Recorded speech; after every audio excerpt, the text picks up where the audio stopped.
Hai. Ini ngomong keras-keras nggak ya? Kenapa emang? Nggak apa-apa. Bocil, juga. ada bocil. Alhamdulillah akhirnya kita dapat waktu buat bikin video ini. Kalau ada suara mau dimaklumi ya. Ya. Soalnya ada seonggok gitu di sebelahnya Intan tuh ada sesuai yang ada di judul. Kita mau cerita lengkap sebisa mungkin, selengkap-lengkapnya. Kita nggak tahu ini mau jadi satu part atau 2 part. Silakan sambil dicemil nggak? Nggak tahu, pokoknya sambil jalan aja. Intinya kita mau cerita. Nggak, serius. Ini udah malam, aku udah ngantuk. Wah, ini ada kedok. Suka aja. Aku kira udahan lo bercandanya. Oke ya, serius ya. Ya, kita akan ceritain dari awal banget, dari awal terakhir video yang sebelumnya yang kita mau kontrol terus tapi akhirnya berujung lahiran.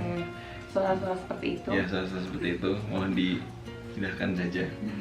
Dari awal kita berangkat, awal kita di rumah sakit itu. Berarti kan itu di apa ya? Di terakhir Video kemarin. video kemarin. Berarti hari Senin tanggal 11 Oktober. Ya, 11 Oktober. Jadi Ini judulnya mungkin akan ini sayang. Di thumbnailnya mungkin akan aku tulisin normal, sesar, normal, sesar. iya sih.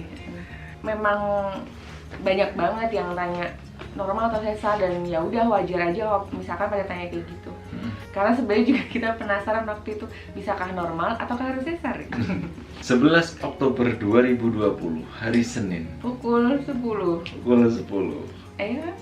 Jam 10 Ya, lebih kurang lah. lebih lah, kurang lebih. Jam 10 lebih itu kita berangkat dari rumah Ambarawa. Kan kita habis bawa sedikit barang ya gitu. Sebelumnya bentar. Gini aja. Kita runtut pas Oke. Singkatnya aja, ringkasnya aja. hari Sabtu tanggal 9 Oktober ada cairan sedikit keluar dari aku. Cuman aku masih belum tahu itu ketuban atau bukan. Nah, tapi keluarnya cuma 1 kali aja dan itu volumenya tidak begitu banyak. Nah, karena volumenya tidak begitu banyak dan aku kira itu keputihan biasa, akhirnya kita pulang ke Ambarawa. Ada urusan lah, sambil kita bawa sedikit barang-barang yang mau kita pindahin ke Ambarawa, termasuk hospital bag kita udah kita bawa. Nah, di hari Seninnya kita udah janjian sama dokter SPOG dan juga sama dokter spesialis mata untuk ngecek apakah retina aku bisa memungkinkan lahiran normal atau sesar.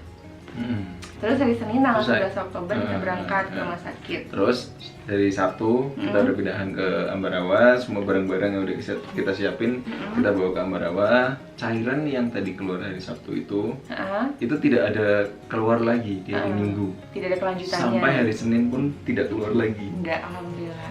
Sampailah kita di saatnya kontrol hari Senin itu. Kita ada janjian sama dokter SPOG buat dirujuk cek mata. Iya. Jadi dokter SPOG itu menyesuaikan sama hasil cek matanya. Kalau misal matanya mampu buat normal, saya ngikut. Karena kondisi kehamilannya mampu buat normal. Iya. Begitu juga. Kenapa? Kakinya kelihatan. Iya, cekan gitu. Iya udah.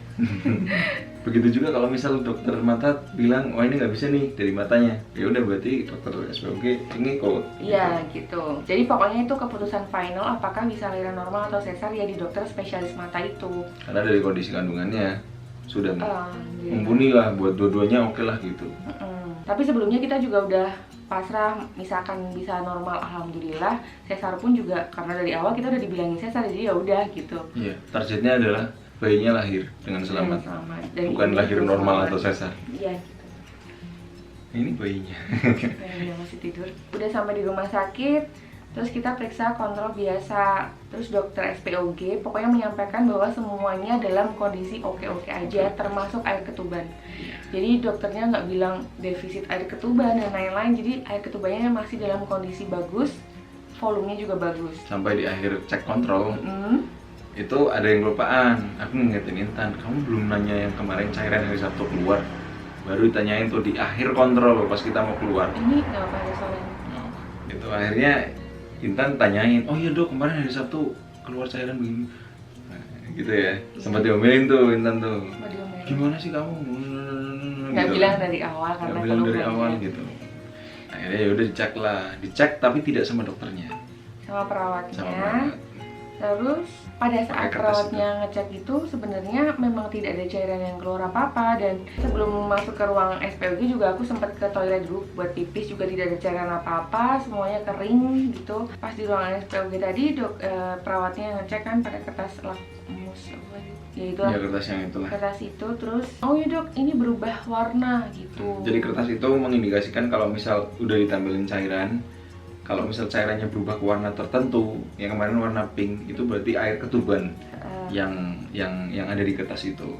Nah, si perawatnya spontan langsung, dok ini berubah warna. Nah, dokternya akhirnya langsung juga menyimpulkan dengan cepat, karena itu juga sudah di akhir waktu kontrol kita sebenarnya. Harusnya itu ditanya di awal biar lebih teliti gitu lah ya. Iya. Ya sudah, dari situlah itu kenapa akhirnya kita diharuskan buat menginap, rawat inap, karena yo ini air ketuban ini berubah jadi warna pink soalnya. Ya udah kamu sekarang nginep, gak usah pulang, langsung kamu urus rawat inap. Oke. Iya kamu. Jadi itu kita masih sempat bikin story sebelumnya karena memang nggak expect sama sekali bahwa kita mau rawat inap hari itu juga. Iya gitu. kontrol itu. Dan aku, Soalnya habis itu juga kita masih mau ke Semarang lagi, masih mau kerja beberapa hari ke depan lagi. Aku terus mau maternity shoot juga. iya. Jadi memang belum. Terus di mobil juga nggak ada hospital bed karena kita tinggal di Ambarawa. Dan dia juga tidak ada tanda-tanda yang kayak apa ketubannya rembes terus jadi ya gimana lah, pokoknya nggak, sehat-sehat aja Ya, gitu. sehat-sehat aja. Jadi pokoknya bener-bener nggak ada apa, nggak ada Nggak kayak ada. ya jaga-jagalah soalnya kondisinya kayak gini, siapa tahu rawat inap, enggak. Cuman iseng aja waktu pagi tuh aku ngobrol sama mama, wah jangan-jangan nanti ini kontrol terus disuruh ngelahirin gitu dong, tapi cuma bercanda. Nggak taunya omongan adalah doa. Ya Gitu. akhirnya ya udah kita rawat inap. Iya akhirnya terus nangis bombay lah gitu. Shock banget itu. Nangisnya Aku karena juga shock. kaget, ya Allah, Karena aku itu- belum sempat main game lagi di Semarang. Karena posisinya itu masih 36 weeks lebih, ya lebih 5 harian lah. Dan kalian tahu apa? Waktu di USG terakhir itu tuh Berat badannya Ade itu masih 3,2. Habis itu ya udah terus disuruh rawat inap, terus telepon orang tua suruh bawain hospital bed dan Kebetulan, lain-lain.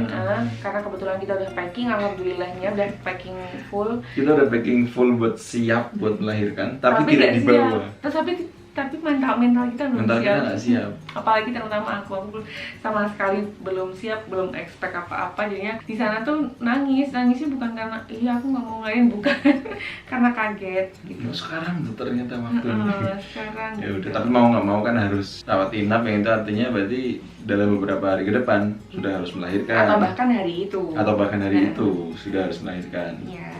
Terus Jadi udah sudah selesai, kita Kita- masuk rawat inap. urus rawat inapnya. Terus kita kan aku mulai masuk ruangan itu jam 3 atau setengah 4. Terus jam 6 sore aku dibawa ke ruang dokter spesialis mata buat cek retinaku, dan ternyata hasilnya semuanya oke buat lahiran normal. Karena semuanya hasilnya oke, dari bidan dan perawatnya bilang malam ini langsung induksi ya gitu. Oke. Induksi. Ada sebagian orang yang bahasanya induksi, ada sebagian orang yang Dipacu. dipacu istilahnya. Itu sama sih. Nah sebenarnya aku tahu kalau misalkan induksi atau dipacu tuh rasa kontraksinya lebih daripada yang kontraksi biasa. DM juga udah pada banyak banget, mbak besok kalau diinduksi jangan mau ya gitu-gitu. Cuma ternyata ya apa mau dikata aku juga nggak bisa apa-apa. Ayo, kalau misal ada yang nge-DM, ini aku yang akan rewel.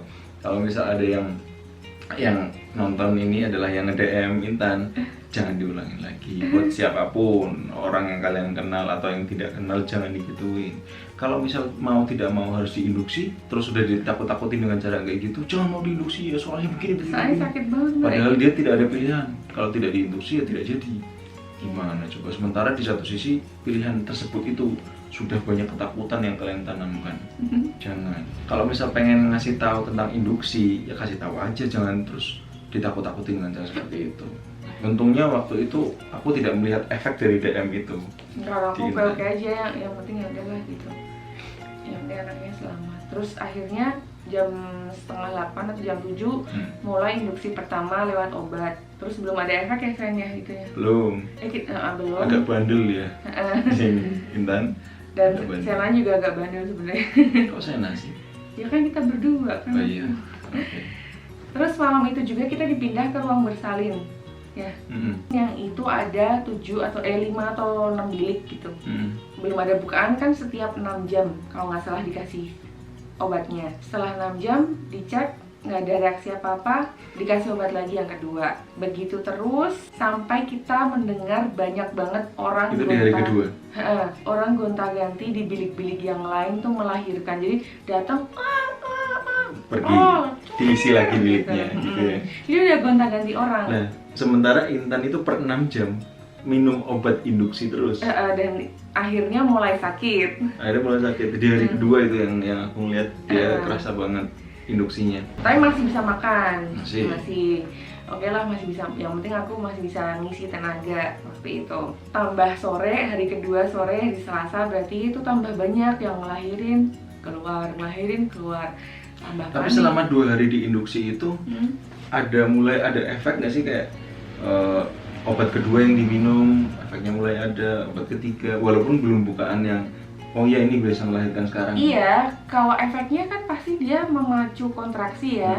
Nah, aku sudah merasakan kontraksi itu di hari kedua. Berarti udah 6 kali obat baru kerasa? Maksudnya 6 kali minum obat baru kerasa induksinya? Ya enggak, ini dari obat kontraksinya. kedua udah dari obat kedua, iya. berarti hari pertama dari hari pertama udah kerasa iya, kontraksinya, oke. Kan udah mules. Cuman belum yang banget ya? Belum, ditambah obat lagi, semakin kerasa sampai obat ke-7. Obat ke-7 itu Selasa dini hari, Rabu dini hari. Iya. Rabu dini hari itu udah ya nggak karuan lah rasanya, nggak karuan, tapi dicek pembukaan masih 1. Dari yang awalnya 0 jadi 1, tapi itu rasanya udah nggak karuan gitu kan. Terus aku udah mulai mual muntah, jadi kan aku punya GERD, penyakit lambung. Aku nggak tahu itu efeknya iya atau enggak, tapi memang aku dimasukin apa muntah, bahkan nggak kemasukan Itu apa-apa. efek apa sih sebenarnya sih? Bukan karena kayak salah obat kan? Enggak sih, mungkin karena kamu sudah terlalu lama nahan. Sakit. Jadi ada pertahanan dari tubuhmu yang lain yang kalah gitu kan? Iya. Mungkin kayak gitu ya? Mungkin. Jadi kan dia muntah-muntah sampai yang keluar cairan kuningnya itu loh. Ya, Dan itu terjadi beberapa kali. Mau muntah kuning lagi cairan, mau muntah kuning lagi, padahal muntah yang cairan kuning itu kan udah kayak muntah yang paling akhir gitu kayaknya. iya. Kalau muntah Terakhir makanan darah. terakhir darah. Oh iya.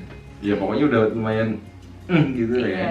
Itu terjadi berapa kali loh. Perawatnya langsung hubungin ke dokternya, dok ini gimana, kok belum ada perkembangan, tapi si ibunya udah Nggak kuat. Si ibunya udah kayak gini-gini efeknya, udah mual muntah. Akhirnya dikasih obat mual muntahnya. Sampai digituin dulu ya. Terus sambil diomelin juga sama perawatnya, ibu tuh jangan berpikiran kalau mual muntah, kalau ibu berpikiran mual muntah ya akan mual muntah. Terus aku tuh sebenarnya ya mau kayak gini, menurutmu aku berpikir kayak gitu kalau bisa dibahasakan, menurutmu mbak apakah aku pengen mual muntah gitu. Aku juga masih pengen enak makan mbak gitu, tapi ya karena aku udah nggak ada tenaga dan aku nggak mau cari masalah, ya aku ya iya aja lah, iya mbak iya gitu. Terus sampai Rabu subuh masih kayak gitu terus sampai akhirnya hari Rabu tanggal 14 Oktober jam 8-an atau jam 8 pagi. Terus diganti infus. Oh iya, masih diinduksi. Masih. Kan awalnya obat sampai 7 kali obat. Ternyata Udah mual muntah.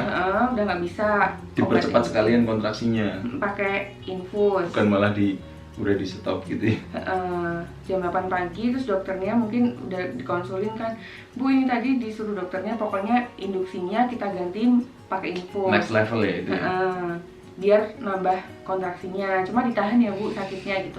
Itu jam 6 pagi deh kalau nggak salah, jam 6 pagi. Jadi buat cowok-cowok yang belum tahu itu, kalau misal cewek dipacu, diinduksi itu rasanya lebih menyakitkan. Semakin banyak obat yang diminum, itu semakin sakitnya lebih terasa. Iya. Nah, next levelnya adalah induksi yang lewat infus. Begitu masuk, udah selang beberapa menit kontraksinya langsung kerasa, tapi itu tidak menjamin bukaannya menambah. Itu yang terjadi sama Intan. Iya. Jadi mungkin obat pacu ada banyak macam-macam, ada yang dimasukkan lewat dubur, ada yang disuntikan, ada yang disuntik, sama infus tadi. Infus pertama itu udah nggak karuan, jadi udah lah, ngomong aja udah nggak bisa ya sayang, udah yang gitu-gitu lah pokoknya, bisanya cuman kesakitan aja. Aku bilang sama mbaknya, mbak ini kok sakit banget, iya ditahan bu, ibu mau adiknya cepet lahir kan, ya udah ditahan aja gitu-gitu lah pokoknya, there is no solution gitu lah kalau ngomong sama perawat atau sama Mas Beni bahkan gitu. Infus pertama gagal, jadi aku cuma merasakan kesakitan, tapi setelah infus habis dicek mbaknya masih 1. Masih bukannya masih 1? Udah mulai 1,5. Ya 1 lebih lah, kan jadi orang beda-beda ya, iya nggak sih? Pokoknya 1,5 gitu lah ya. Intinya nambah nih dikit banget. Dikit banget. Terus konsul ke dokter lagi, mungkin mbaknya ditambah lagi infus kedua. Sampai jam 10 pagi dokternya visit. Bukannya 2. Bukaannya 1, tetap nggak ada 2. Jadi infus kedua bukanya tetap sama, terus dokternya visit, terus Bu, ini tadi pokoknya dari hari Senin sampai hari ini tadi kita pantau, tapi kok perkembangannya seperti itu. Senin sampai Rabu. Kamu merasakan kayak kontraksi mau melahirkan yang harusnya tinggal pul gitu, tapi tidak karena terhalang pembukaan itu. Pembukaan. Kontraksinya udah. Iya. Terus akhirnya dokternya visit itu jam 10 pagi. Ini kan udah kayaknya nggak ada perkembangan gitu ya. Kita udah coba induksi lewat obat, terus kita coba lewat infus kok masih sama, sementara keadaan ibu udah kayak gini itu kan, aku udah mual muntah, tenaganya mungkin udah habis. Yang ditakutkan, kondisiku karena kesakitan, jadi nanti adiknya ikut nggak bagus gitu kondisinya. Oh iya mungkin. Yang tak pikirkan waktu itu juga, yang aku takutkan adalah walaupun bukaannya sudah full, tapi tenaganya dia udah habis. Makan nggak bisa. Dia cuman kayak gini doang. Ayo kamu harus makan, aku gitu kan. Ayo kamu harus makan, nanti kamu butuh tenaga. Aku punya tenaga. Itu. Iya. Maksudnya kayak tenaga entah dari mana gitu loh. Iya, kamu ngomongin gitu maksudnya itu. Bahkan aku entah tenaga dari mana yang tidak makan tapi ada aja tenaga gitu. Kan tidak masuk logika ya. Pada saat itu aku ya khawatir sih, ya jangan gitu juga kan. Pokoknya kamu nggak makan ya nggak ada tenaga gitu. Cuma nggak tak sampein sih. Oh ya udah bagus. Udah bagus kalau motivasimu kayak gitu. Waktu itu masih bersikukuh buat normal ya, pokoknya harus normal gitu kan. Ternyata terus dokternya visit itu, terus dokter menyampaikan kondisinya seperti ini. Kalau saran saya ditunggu sampai nanti siang. Nah ya dokternya bilang kayak gitu, saran saya ditunggu sampai nanti siang. Enggak tahu, bukan saran toh. Oh enggak ya. Ini kita lihat sampai jam 1 nanti. Kalau misal jam 1 nanti pembukaannya masih segini aja, tidak ada perkembangan, sesar ya Bu, gitu. Iya. Iya, gitu. Dia belum, aku belum. Oh iya, aku nunggu. Iya. Di situ dokternya pergi. Dia ngomong ke aku. Iya, aku dia sempat ngomong juga sebelum dokter visit, kalau misalnya aku nggak kuat gimana ya Mas? Kuat.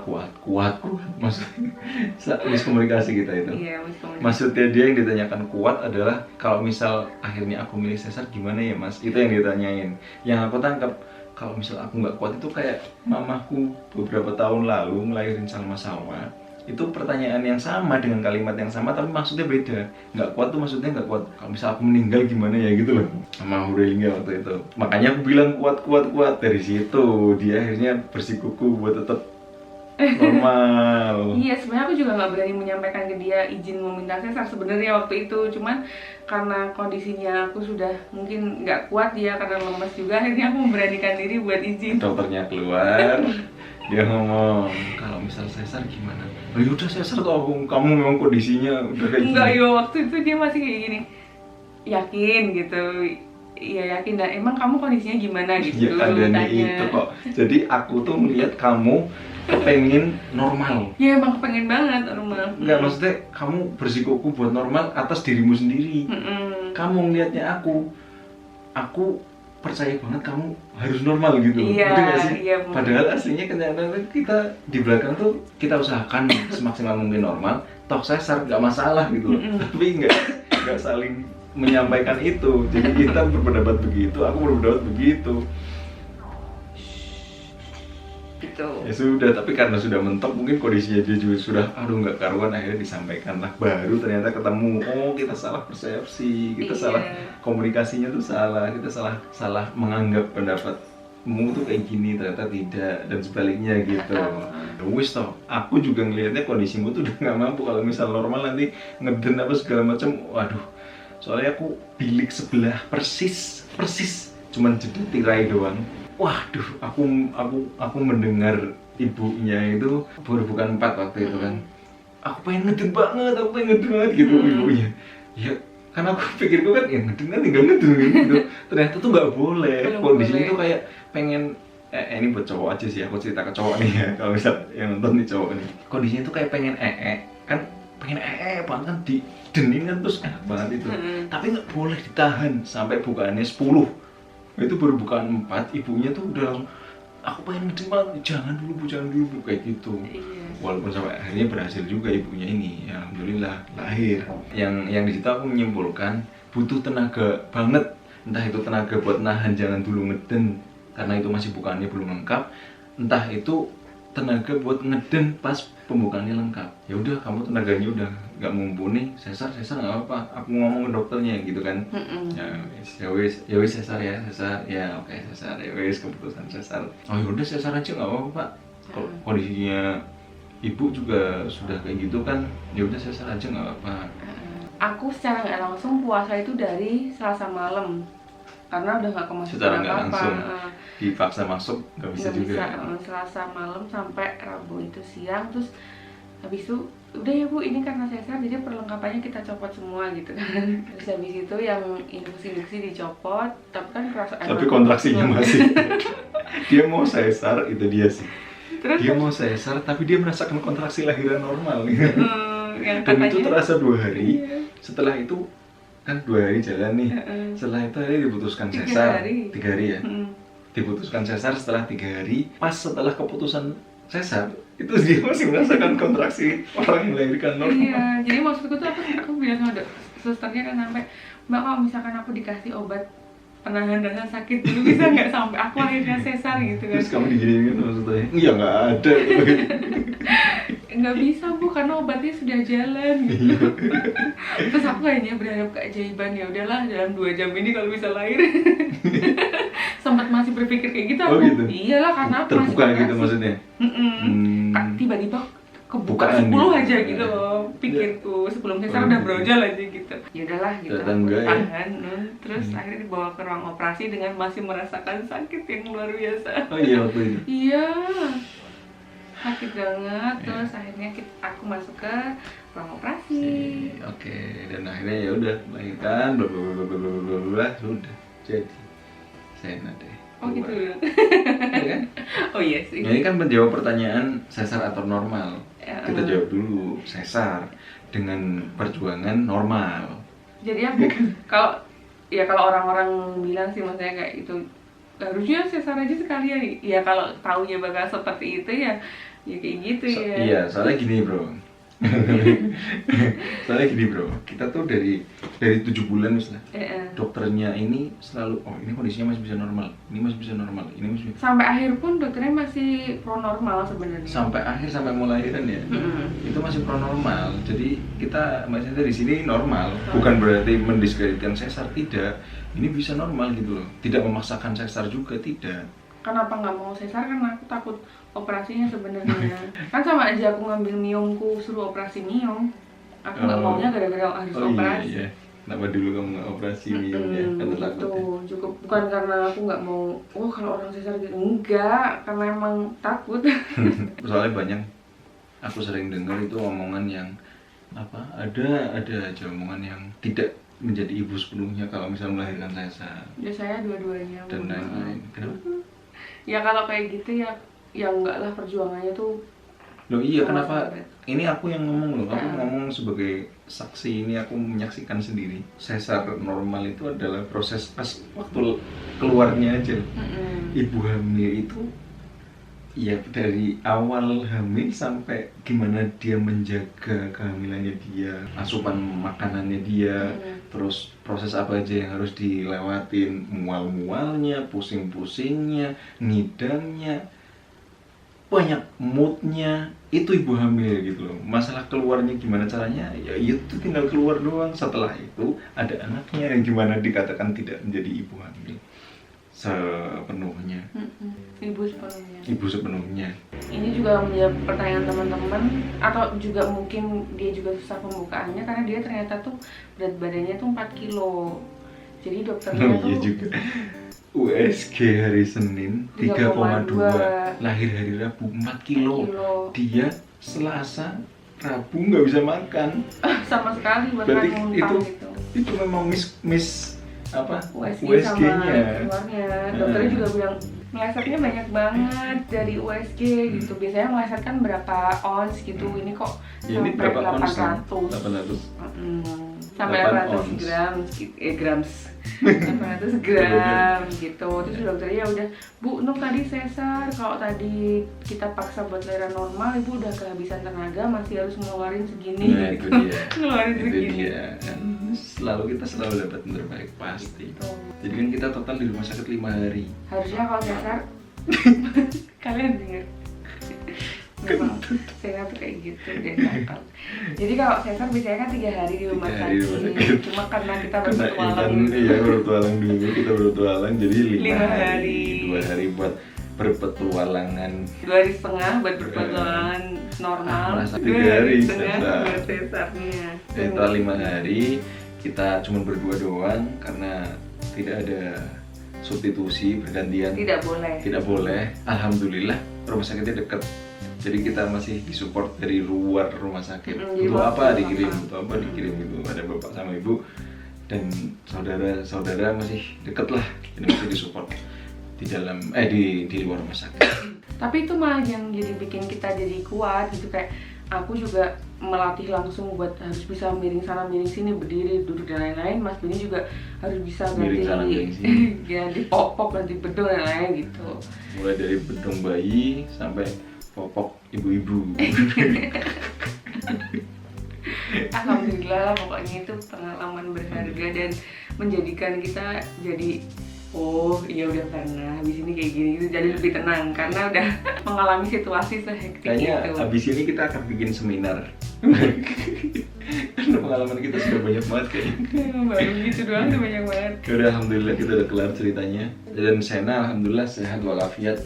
Mungkin kita akan bikin video di luar ini, di luar cerita-cerita ya di video yang lain lah. Karena itu tetap stay tune di channel ini. Buat yang lagi mau persiapan lahiran, Semangat. menjadi maksudnya bukan kita menakut-nakuti dengan video ini, bukan. Jadi kita memang pure cerita apa yang terjadi di aku karena Satu berarti yang penting itu satu intinya. Kamu jangan mengunci apa yang kamu inginkan, itu pasti terjadi, harus terjadi, itu jangan. Ketun misal. Wes tinggal Iya. manut Ya, wae. tapi aku juga untungnya dari kemarin kita kan udah dari awal udah dikasih tahu sesar, jadinya pas akhirnya sesar ya udah gitu. Terima kasih sekali lagi nih, siapa yang nonton sampai akhir tolong komen di bawah, kita akan senang banget karena kita udah cerita panjang banget dan didengerin sampai akhir. Iya. Sampai jumpa di video berikutnya.